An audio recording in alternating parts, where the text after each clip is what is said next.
Hello everyone, आप सभी का हमारे यूट्यूब चैनल में हार्दिक स्वागत है। आज हम पढ़ने वाले हैं श्वसन किस प्रकार होता है। जो जंतु होते हैं उनमें श्वसन किस प्रकार होता है। इससे पहले हम लोग श्वसन की परिभाषा को जाना था, श्वसन के कितने चरण होते हैं इसको जाना था, और पौधों में श्वसन किस प्रकार होता है इसको भी हमने जाना था। इतना सब हम लोग पढ़ लिए थे। आज हम लोग पढ़ेंगे जंतुओं में श्वसन। जैसा कि हम सभी जानते हैं, जंतु जो होते हैं एक कोशिकीय भी होते हैं और बहुकोशिकीय भी। जो एक कोशिकीय जंतु होते हैं वे सूक्ष्मजीव के अंतर्गत आते हैं, तो उनमें श्वसन के लिए कोई विशेष अंग नहीं रहता।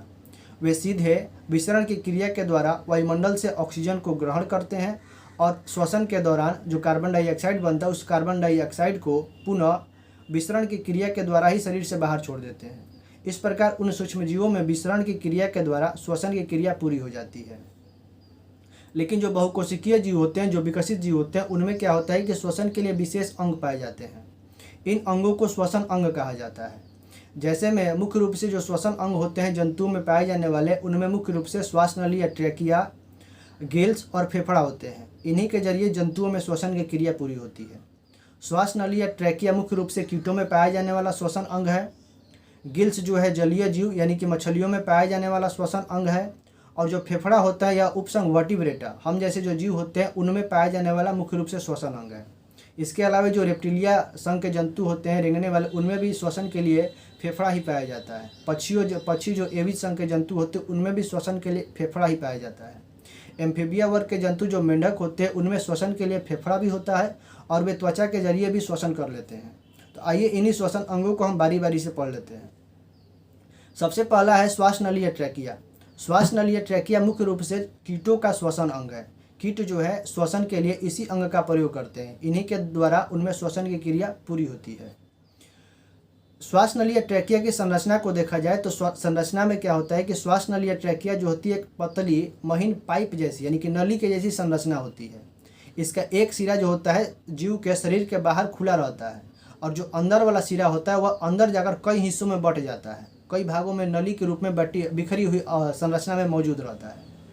वायुमंडल से सीधे जो हवा होती है, जो बाहर खुला वाला सिरा होता है इनके शरीर के बाहर, उनमें सीधे हवा जो है प्रवेश करती है और अंदर हवा प्रवेश कर कर चारों तरफ शरीर के जितने भी भाग होते हैं उन सभी भागों तक जो पतली पतली नलियाँ होती हैं उनमें बंटकर फैल जाता है और शरीर की जितनी भी कोशिकाएँ होती हैं उन सभी कोशिकाओं तक ऑक्सीजन पहुँचा देता है।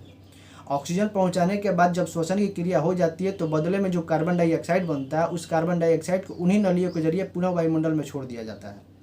इस प्रकार जो श्वास नली या ट्रैकिया एक तरह से नली का काम करता है। इसका एक सिरा बाहर वायुमंडल से ऑक्सीजन को ले जाता है और अंदर वाला सिरा जो होता है कोशिकाओं से जुड़ा रहता है।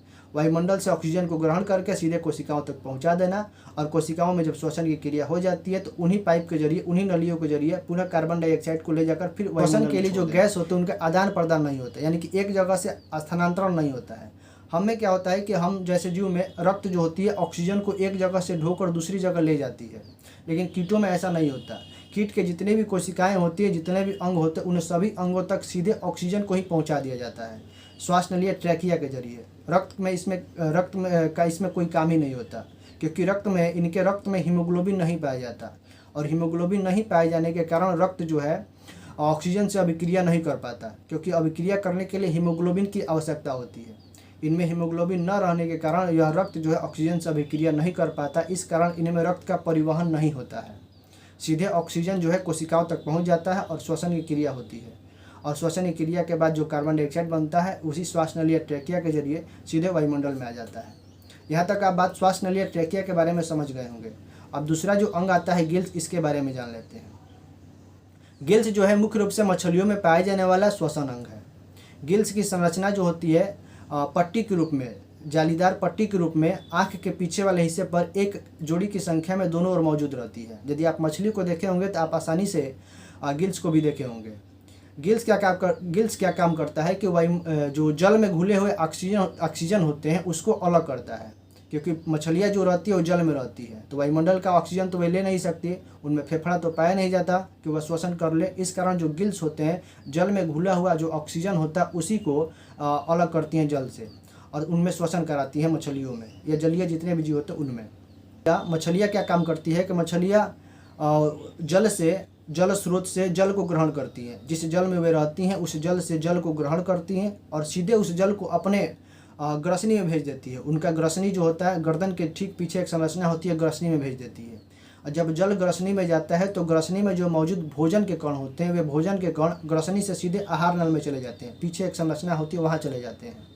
और ग्रसनी क्या काम करता है कि भोजन को आहार नल में भेजने के बाद जो शेष जल होता है उस जल को सीधे गिल्स में भेज देते हैं। गिल्स क्या काम करता है कि जब जल के कण गिल्स में आते हैं तब जल में मौजूद ऑक्सीजन को अलग करता है और अलग करके ऑक्सीजन को रक्त की कोशिकाओं से शरीर के विभिन्न भागों में पहुंचा देता है, रक्त को दे देता है। जो ऑक्सीजन होता है उस ऑक्सीजन को गिल्स में जो रक्त की कोशिकाएं होती है उन कोशिकाओं को दे देता है, रक्त की कोशिकाओं को। और वह रक्त जो है ऑक्सीजन को ग्रहण करके हीमोग्लोबिन से संरचना अभिक्रिया करके ऑक्सी हीमोग्लोबिन बनाकर मछली के जितना भी शरीर है, शरीर के जितने भी भाग है सभी भागों तक ऑक्सीजन को पहुँचा देता है। फिर पुनः वही रक्त जो ऑक्सीजन को पहुंचा रहा था सभी कोशिकाओं तक, जब श्वसन की क्रिया हो जाती है तो कार्बन डाइऑक्साइड बनता है और उस कार्बन डाइऑक्साइड को पुनः रक्त जो है लेकर आता है उसी गिल्स में। और गिल्स में जब कार्बन डाइऑक्साइड आ जाता है तो जो पहले से जल मौजूद था जिसमें से ऑक्सीजन निकल रहा था उस जल के साथ कार्बन डाइऑक्साइड को बाहर निकाल देता है। कार्बन डाइऑक्साइड और जो शेष जल बचे रहता है उसको गिल्स के माध्यम से शरीर से बाहर निकाल दिया जाता है। पुनः इस प्रकार अगली कार्य फिर इसी प्रकार की क्रियाविधि शुरू हो जाती है। पुनः मछली जो है जल को ग्रहण करती है और जल को ग्रहण करने के बाद जो भोजन के कण होते हैं वह ग्रसनी से सीधे आहार नल में चले जाते हैं और जो शेष जल होता है बिना भोजन वाला उसको सीधे गिल्स में भेजती है। और गिल्स क्या काम करता है कि ऑक्सीजन को अलग करके रक्त की कोशिकाओं को देता है और रक्त उस ऑक्सीजन को शरीर के विभिन्न कोशिकाओं तक पहुंचा देता है। जितने भी शरीर के अंग होते हैं उन सभी अंगों तक पहुंचा देता है। वहाँ पर श्वसन की क्रिया होती है और श्वसन की क्रिया के बाद जो कार्बन डाइऑक्साइड बनता है उस कार्बन डाइऑक्साइड को पुनः रक्त जो है गिल्स तक लाता है और गिल्स और उस कार्बन डाइऑक्साइड को शेष जल के साथ शरीर से बाहर निकाल देता है। इस प्रकार मछलियों में जो श्वसन की क्रिया होती है पूरी हो जाती है। यहाँ तक आप बात समझ गए होंगे। ट्रैकिया क्या है इसके बारे में भी आपने जान लिया होगा और जो गिल्स होते हैं गिल्स के बारे में भी आप लोग जान गए होंगे। अब अगला जो आता है फेफड़ा। फेफड़ा के बारे में हम लोग अगले वीडियो में पढ़ेंगे। अभी तक का वीडियो यदि आपको अच्छा लगे तो प्लीज़ चैनल को सब्सक्राइब कर लें, बेल आइकन को भी दबा दें ताकि अगली वीडियो की नोटिफिकेशन आप तक आसानी से पहुंचती रहे। तब तक के लिए धन्यवाद।